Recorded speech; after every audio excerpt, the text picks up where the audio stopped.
Bagi yang sering mencari ayam, pasti tahu, ayam jantan yang dipelihara lebih dari 5 tahun tidak boleh dimakan. Karena ayam tersebut telah memakan terlalu banyak serangga beracun. Racunnya meresap ke dalam daging. Anehnya, ayahku setiap hari sengaja membeli serangga beracun dari luar untuk memberi makan ayam. Dan ayam jantan di rumahku tidak pernah berkokok. Bahkan ketika ayam jantan tetangga berkokok, ayam kami tetap diam. Mereka hanya meregangkan leher dan melihat keluar dengan putus asa. Membuka mulut mereka, tetapi tidak mengeluarkan suara. Padahal, kami memelihara banyak ayam di halaman. Ayahku tidak pernah memasaknya untukku, malah sering memotong rambut dan kukuku untuk diberikan kepada ayam. Sejak kecil, aku tidak pernah potong rambut di luar. Ayahku selalu memotong rambutku sendiri, dan setiap kali, dia membungkus rambutku dengan kertas, lalu menandainya dengan tinta cinnabar. Ayahku juga tidak pernah membiarkanku memotong kukuku sembarangan. Potongan kukuku harus diberikan kepadanya.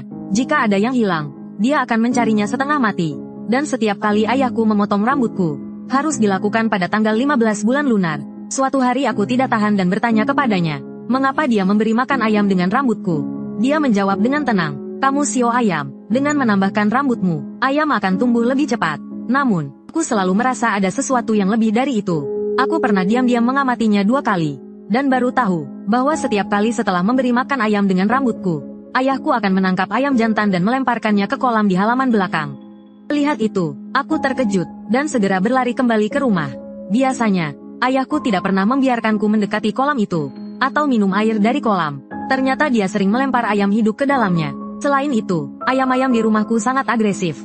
Biasanya sulit ditangkap, tetapi begitu sampai di tepi kolam, mereka diam saja, seolah pasrah pada nasib. Setelah ayahku melempar ayam ke dalam kolam, dia akan menjaganya di tepi kolam, terus menatap air, terkadang bahkan berdiri selama beberapa jam. Seingatku, ayahku terus-menerus memelihara ayam dan mengawasi kolam. 2 hal ini, dilakukannya selama lebih dari 10 tahun. Sampai aku berusia 15 tahun. Frekuensi ayahku melempar ayam ke kolam semakin meningkat. Dia juga tidak lagi membeli ayam untuk dipelihara. Dia juga terlihat lebih bersemangat. Tetapi suatu hari, sepulang sekolah, aku melihat ayahku dengan wajah muram, mondar-mandir di dalam rumah seperti orang gila. Dia bahkan tidak menyadari aku sudah masuk. Sampai aku memanggilnya, barulah dia menoleh dengan mata merah. Dan matanya penuh dengan air mata. Ayah, ada apa? Aku hendak memegang tangan ayahku, tetapi dia malah mencengkeram pergelangan tanganku, membelakangiku. Detik berikutnya, aku merasa jariku sakit. Aku berusaha keras menarik tanganku, tapi ayahku mencengkeramnya erat. Saat aku berhasil menariknya, aku melihat darah mengalir dari jariku. Aku tercengang melihatnya, lalu ayahku berkata dengan serius, cepat kemasi barang-barangmu dan kembali ke sekolah. Jangan kembali ke sekolah. Carilah penginapan, di mana saja. Jangan beritahu siapapun di mana kau tinggal. Sebelum pergi ke penginapan, mandilah dulu, bakar semua pakaianmu, buang saja, belilah baju baru dari ujung kepala sampai ujung kaki.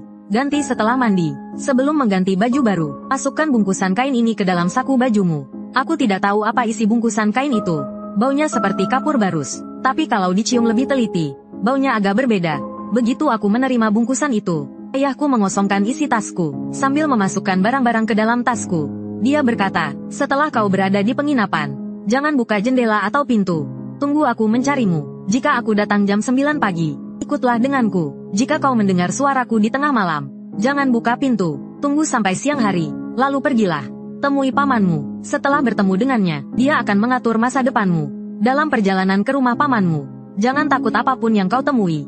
Jika seseorang mencoba menangkapmu, siapapun dia, tusuk dia dengan pisau yang kuberikan. Tusuk dan lari. Ingat, jangan lari ke tempat yang teduh. Jika seseorang berdiri di tempat teduh dan berbicara kepadamu, abaikan saja. Jika kau melihat orang seperti itu, hindari saja. Aku benar-benar bingung saat itu. Ayah, apa maksudmu? Aku tidak mengerti. Dan apa maksudmu menemuiku tengah malam? Ayahku menahan air matanya, mengusap kepalaku, dan mendorongku keluar tanpa berkata apa-apa lagi. Ingat kata-kataku, pergi cepat, temui pamanmu, dia akan menjelaskan semuanya kepadamu. Turuti kata-kataku. Setelah ayahku mendorongku keluar, dia mengunci pintu. Dia tidak mau membukakan pintu untukku. Aku tidak punya pilihan selain melakukan apa yang ayahku katakan. Aku pergi ke kota malam itu juga. Aku menemukan penginapan dekat stasiun dan menginap di sana. Aku berkeliling di jalan utama kota beberapa kali. Tapi selain toko pakaian duka, tidak ada toko pakaian lain. Sepanjang jalan, aku semakin gelisah. Aku selalu merasa ada sesuatu yang tak kupahami. Mendekat tanpa suara, aku tinggal di penginapan semalaman suntuk. Dan sampai siang hari berikutnya, ayahku tak kunjung datang. Ayahku tidak datang, jadi aku harus pergi mencari pamanku seperti yang diperintahkannya. Aku bahkan sudah membeli tiket kereta. Tetapi di stasiun, aku dihentikan oleh petugas keamanan. Petugas keamanan mengambil dari tasku pisau yang diberikan ayah untuk perlindungan diri. Dia bilang akan menyitanya. Aku langsung panik. Ayahku hanya memberiku beberapa pesan. Aku tidak membeli baju, dan jika pisau ini diambil, bagaimana aku bisa pergi keluar kota? Aku mencoba merebut pisau itu kembali, tetapi malah dibawa ke kantor keamanan stasiun. Petugas keamanan awalnya ingin memanggil polisi, tetapi kepala stasiun mencegahnya. Untuk anak kecil, tidak perlu lapor polisi, katanya. Cukup diberi pelajaran, lalu sekolah atau orang tuanya yang menjemput. Menjelang malam, seorang petugas keamanan masuk dan memanggilku. Nak, keluarlah, ayahmu datang menjemput. Aku langsung bingung, bagaimana ayahku tahu aku ditangkap? Aku memperhatikan orang itu dari atas sampai bawah, dan tahu dia bukan ayahku. Ayahku tidak pernah memakai sepatu sawah. Orang itu tidak hanya memakai sepatu sawah, tetapi tangannya juga tampak pucat seperti terendam air. Mengerikan. Saat aku keluar ruangan, orang itu menoleh dan menatap wajahku. Lipo, aku akan membawamu pergi. Aku langsung merinding dan mundur ketakutan. Orang tua dulu bilang, saat menjemput seseorang, tidak ada yang bilang, membawamu pergi. Hanya orang mati yang mengatakan itu. Dia bukan ayahku. Aku tidak mau ikut. Petugas keamanan yang bertugas mencatat juga terkejut. Dia memeriksa buku keluarga dan KTP beberapa kali. Kalau dia bukan ayahmu, lalu siapa? Cepat ikut dia. Saat aku mundur, aku baru menyadari orang itu berdiri tepat di tempat yang gelap. Ayahku pernah bilang, siapapun yang berdiri di tempat gelap dan memanggilku, jangan dihampiri. Ketakutan. Aku segera mengikuti kepala keamanan ke kantornya. Dia duduk di hadapanku. Kenapa kamu tidak ikut dengan orang itu? Bukankah itu ayahmu? Bukan. Aku tidak tahu bagaimana menjelaskannya kepadanya. Namun, dia cukup ramah. Dia duduk di hadapanku dan menasihatiku cukup lama. Kepala keamanan mendengarkan ceritaku sambil tersenyum. Akhirnya dia berkata pelan, ayahmu menyuruhmu ganti baju, untuk menutupi aroma tubuhmu. Dia takut seseorang akan menemukanmu dengan mengikuti aromamu. Kepala keamanan berbisik, coba pikirkan baik-baik, satpam yang membawamu kembali, apakah ada yang aneh darinya? Sekarang setelah kupikirkan, saat satpam itu membawaku ke kantor keamanan, dia selalu berjalan di bayangan dekat dinding. Saat aku mulai merasa dingin, kepala keamanan yang duduk di hadapanku tiba-tiba berkata, lalu, apa yang aneh dariku? Aku mendongak dan tatapanku bertemu dengannya. Dia sedang menatapku sambil menyeringai. Aku ketakutan hingga kakiku lemas. Ingin lari, tapi aku tak bisa berdiri. Pria di hadapanku menatapku tanpa bergerak. Li Chunfeng cukup berani untuk menggangguku. Jika dia berani menyentuhku, aku akan menyentuh seluruh keluarganya. Kau tak bisa lari, ikutlah denganku. Saat itu, entah bagaimana sebuah pikiran muncul di kepalaku. Jika dia sudah datang, kenapa dia tidak langsung menangkapku? Pasti ada sesuatu padaku yang dia tak berani sentuh. Bungkusan kain yang ayahku suruh aku masukkan ke dalam bajuku. Benda itu pasti bukan hanya untuk menutupi aroma, karena aroma aneh di tubuhku. Dia tidak berani menyentuhku. Sekarang, aku merasa lebih tenang. Aku menoleh ke sekeliling kantor. Pintu kantor tertutup rapat, tapi jendelanya terbuka. Jika aku ingin lari, melompat keluar jendela adalah cara tercepat. Sebelum aku bergerak, satpam yang duduk di hadapanku mendongak. Matanya seperti merah darah, menatapku langsung. Cukup pintar, tapi kau tak bisa lari. Sebelum dia selesai bicara, aku mendengar seseorang berteriak di luar.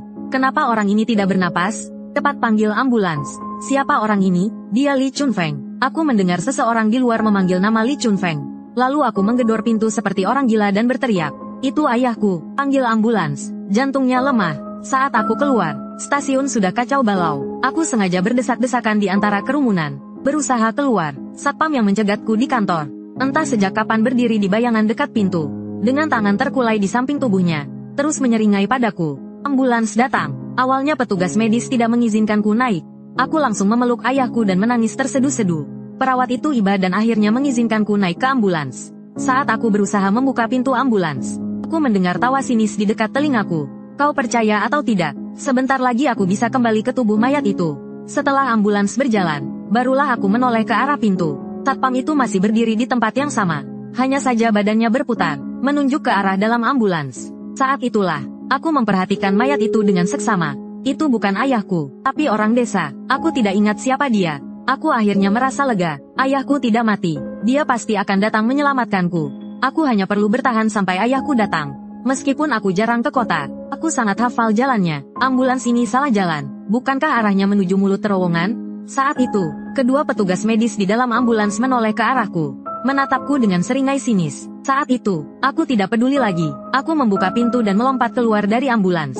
Aku terguling beberapa kali di jalan sebelum berhenti. Mobil di belakangku mengerem mendadak. Hampir saja menabrakku. Aku berdiri sambil berpegangan pada kap mobil. Sambil dimarahi oleh sopir, aku terlatih-tatih ke pinggir jalan. Aku tidak tahu harus lari kemana, atau apa yang harus kulakukan. Aku pun memutuskan untuk berlari ke toko pakaian kematian terdekat. Pak, beri aku satu set pakaian kematian.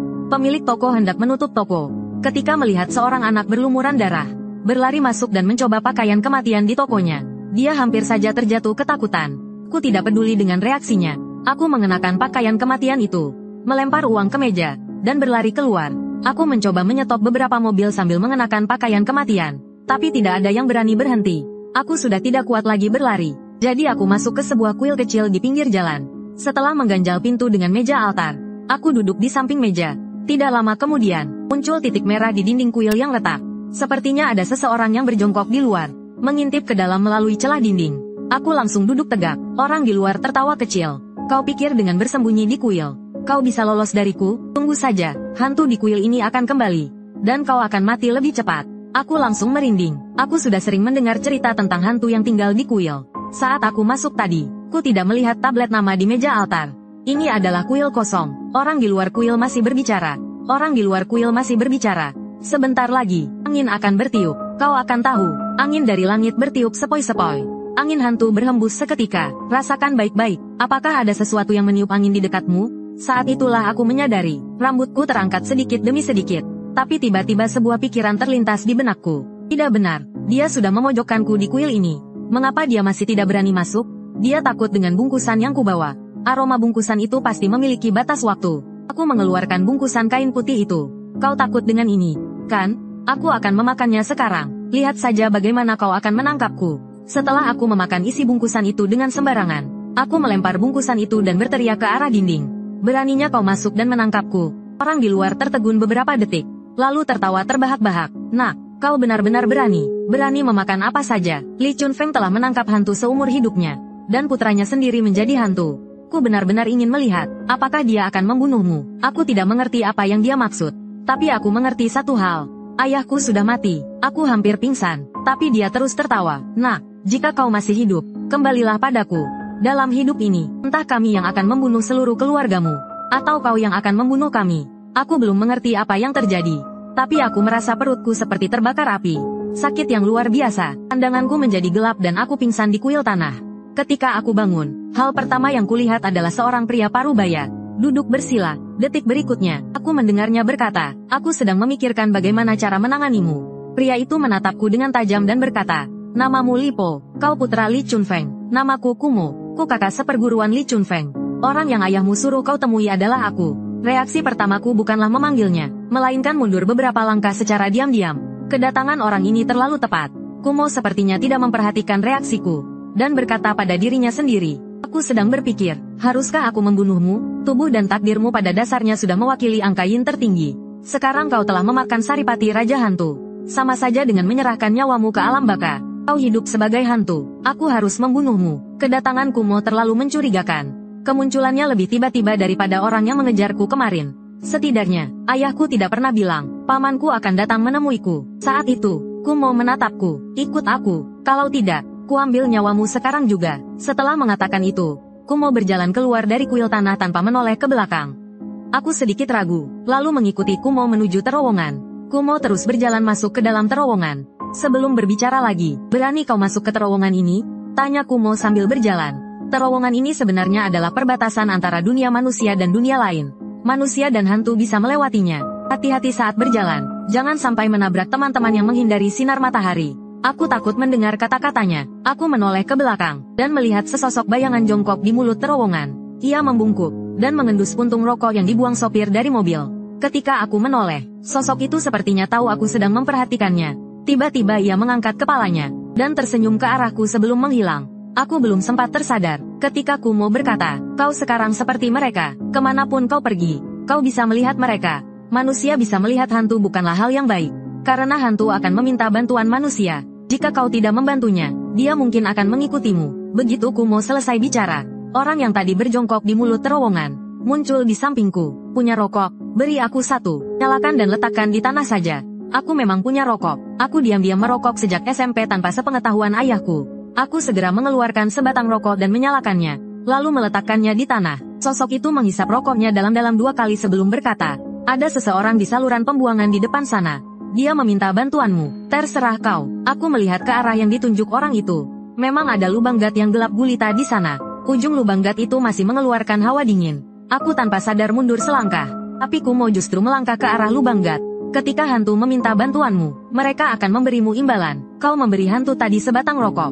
Makanya dia memberitahumu untuk berhati-hati dengan lubang gat. Semakin sulit permintaan hantu, semakin besar imbalannya. Mau coba, apa yang akan diberikan hantu di bawah sumur itu padamu? Siapa tahu, dia bisa membantumu membunuhku. Kumo menatapku sambil tersenyum sinis. Aku menggelengkan kepalaku pelan. Jika hantu di saluran pembuangan itu bisa membunuhmu, permintaannya, aku tidak bisa melakukannya. Dan, dia juga tidak bisa membunuhmu. Kalau tidak, kau tidak akan berdiri di dekat selokan. Saat aku berjalan melewati lubang gat, aku mendengar tangisan seorang wanita dari belakangku. Kembalilah, kau bisa melihatku, hanya kau yang bisa membantuku.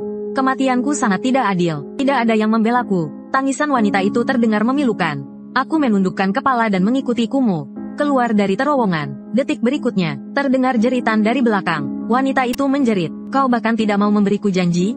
Dasar manusia tak berperasaan, kau pasti akan mati dengan mengenaskan.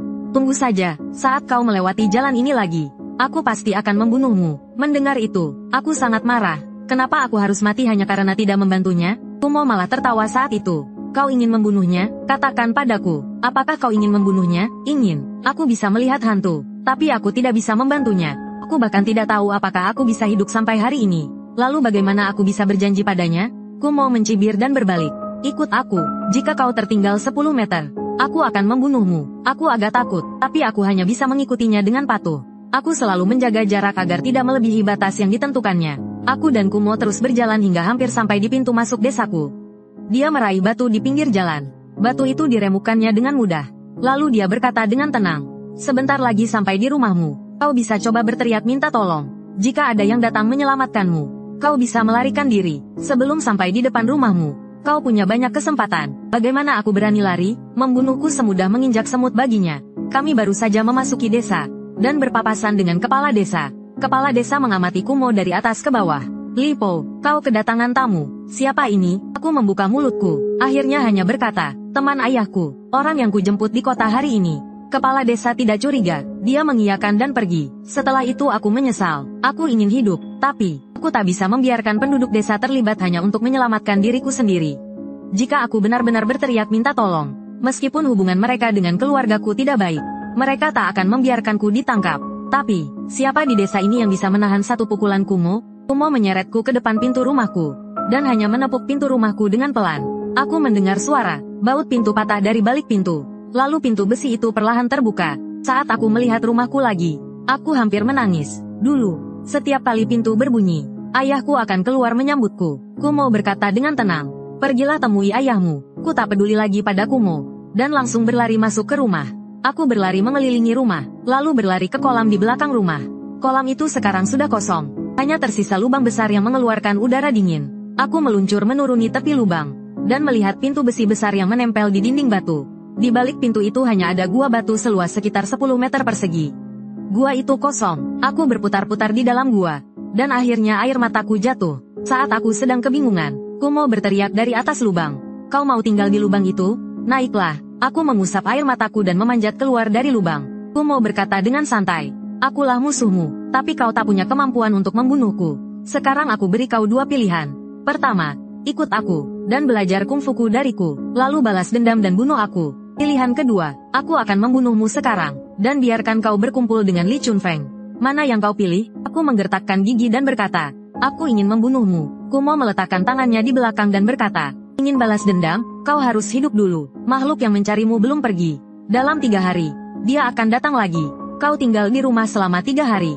Jika kau masih hidup setelah 3 hari, baru pikirkan cara membalas dendam. Setelah selesai bicara, Kumo pergi. Kakiku belum melangkah keluar. Saat aku berhenti, Kumo tak akan membiarkanku keluar dari halaman ini.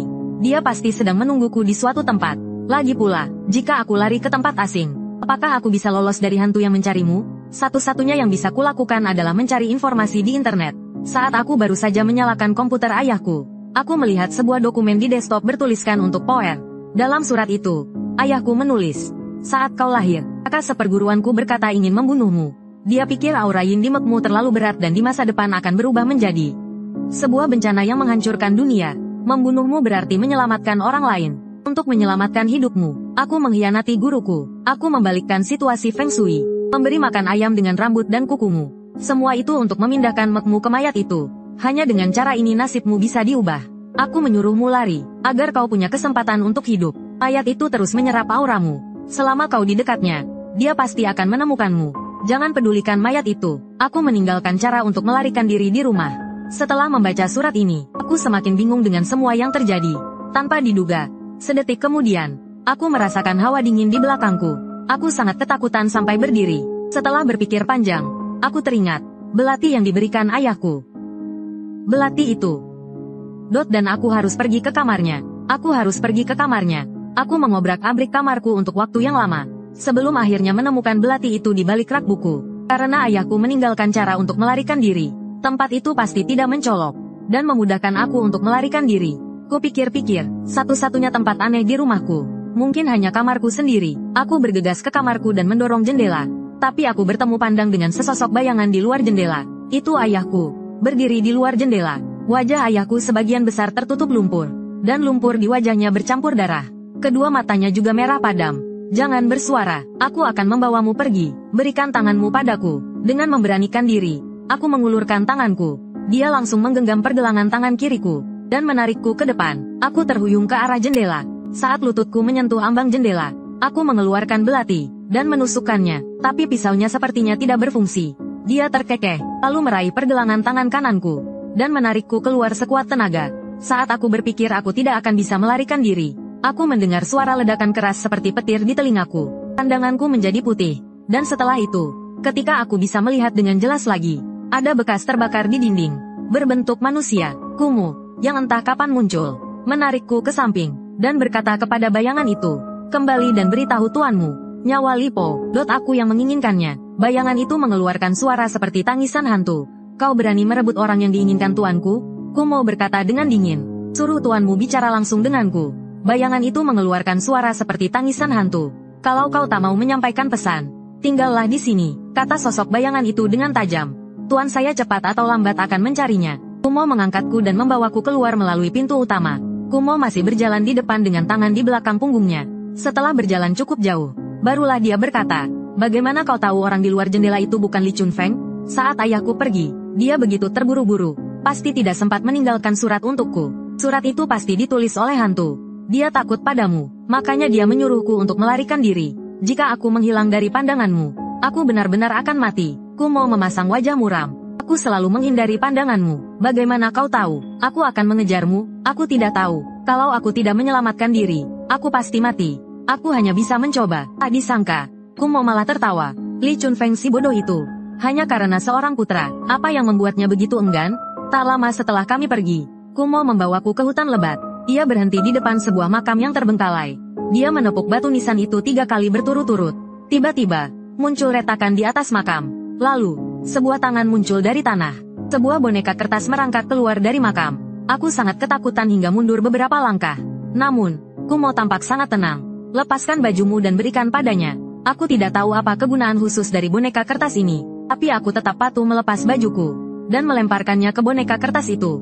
Kumo mencibir, "Kau benar-benar bodoh. Kau tahu aku ingin membunuhmu, tapi kau masih melakukan apa yang kukatakan. Boneka kertas itu telah memakai bajumu, jadi dia sudah terkontaminasi dengan aura manusiamu.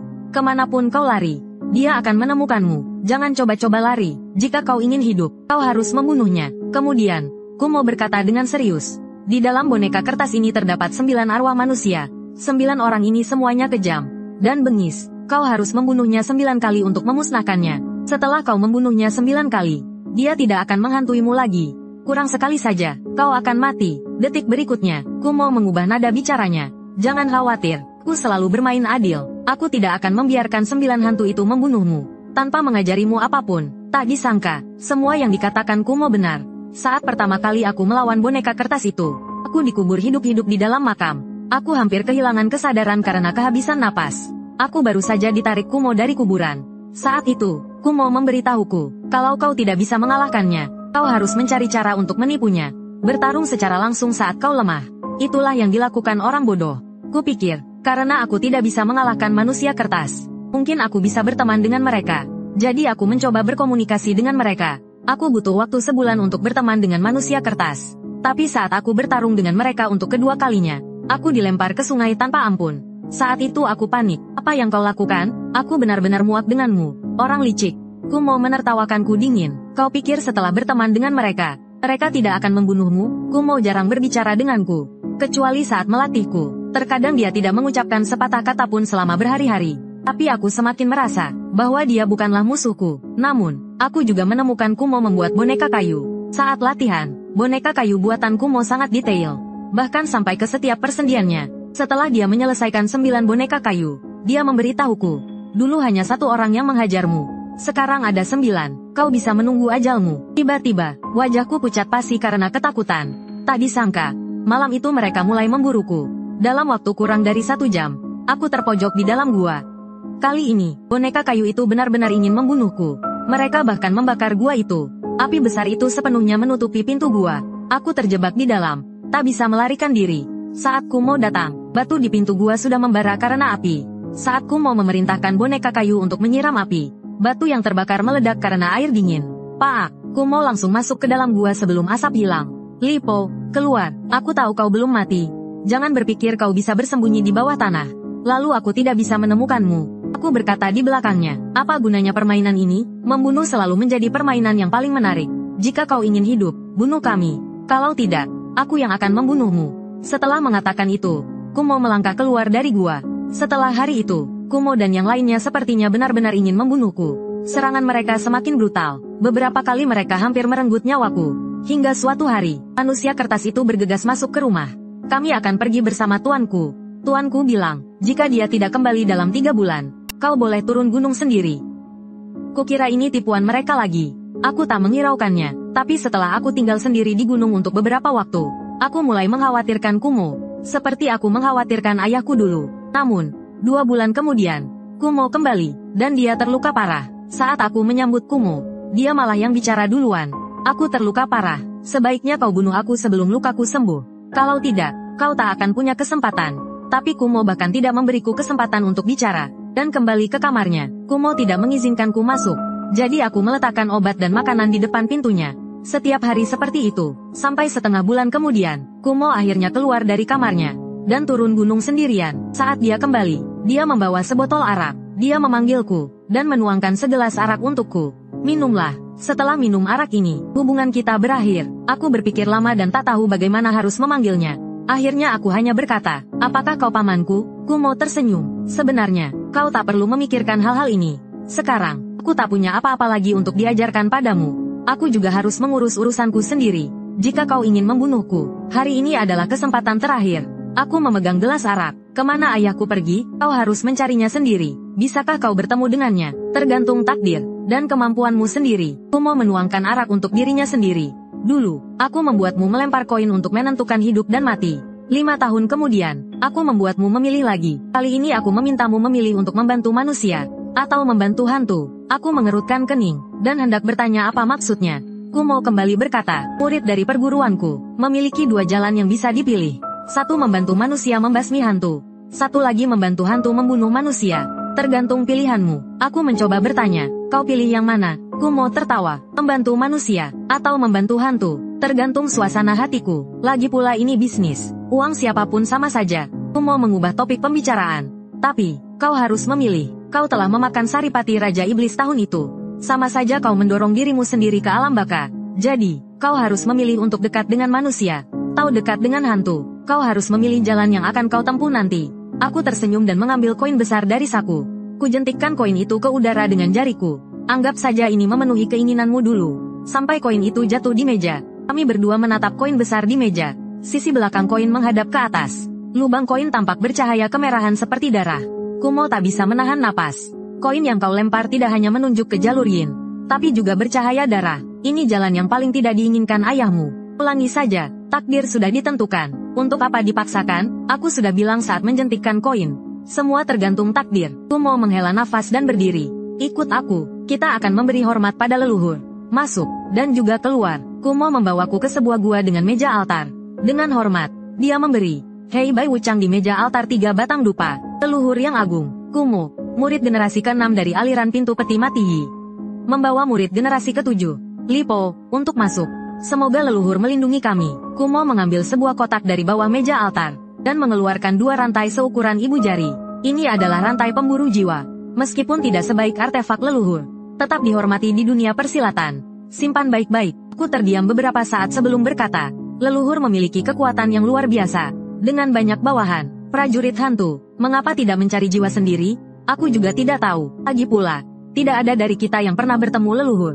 Kumo melanjutkan sebelum aku sempat bicara. Sebentar lagi, aku akan pergi. Duduklah di depan patung leluhur selama 3 hari. Aku pergi dulu. Jaga dirimu baik-baik. Barang-barang di lantai adalah kenang-kenangan untukmu. Ketika aku menoleh, ada kartu bank dan liontin berbentuk tutup peti mati di lantai.